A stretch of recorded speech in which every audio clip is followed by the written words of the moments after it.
Olá! Hoje a gente vai mergulhar fundo num dos momentos mais importantes e, ao mesmo tempo, mais misteriosos da história.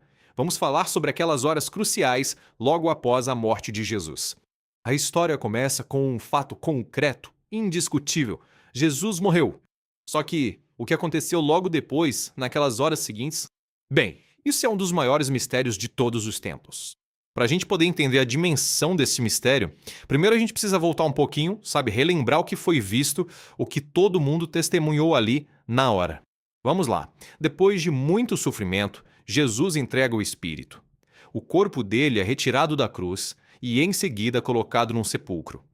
Para quem estava assistindo, parecia o fim, ponto final. A história tinha acabado ali.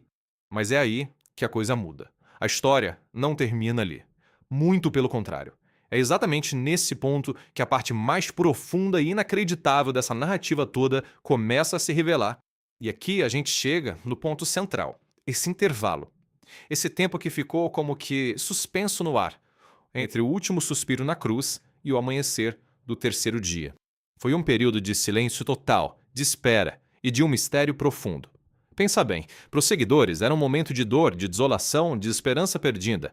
Para o resto do mundo, era só mais um homem que tinha morrido. Mas sem que ninguém pudesse imaginar, algo muito, muito maior estava acontecendo. E a pergunta que não quer calar, que ecoa por séculos, é justamente essa. O que de fato aconteceu naquelas horas, enquanto o corpo de Jesus estava lá, selado na escuridão do túmulo? É nesse ponto que a história dá uma virada fascinante. Alguns textos bem antigos sugerem que, enquanto o túmulo estava em silêncio por fora, por dentro, ou melhor, num plano espiritual, uma atividade intensa estava acontecendo. Algo muito além do que qualquer olho humano poderia ver.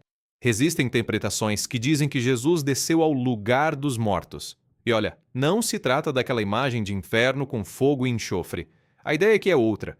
Era o reino dos mortos, a condição de estar separado de Deus.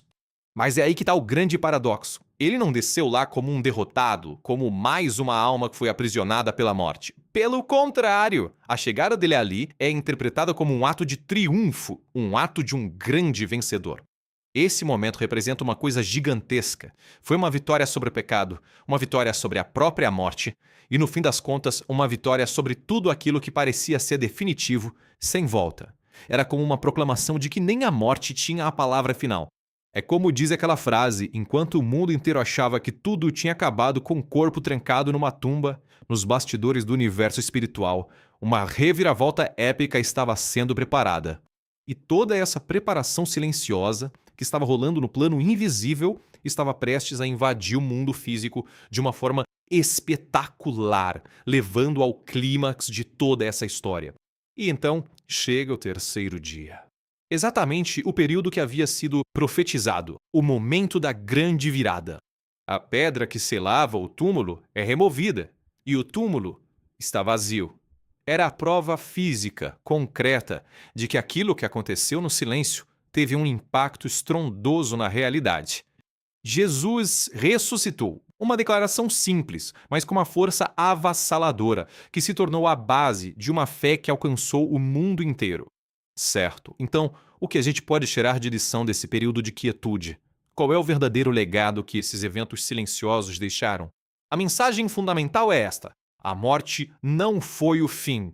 Na verdade, foi o começo de algo tão poderoso que mudaria a história para sempre, redefinindo completamente o conceito de esperança e o próprio sentido da vida.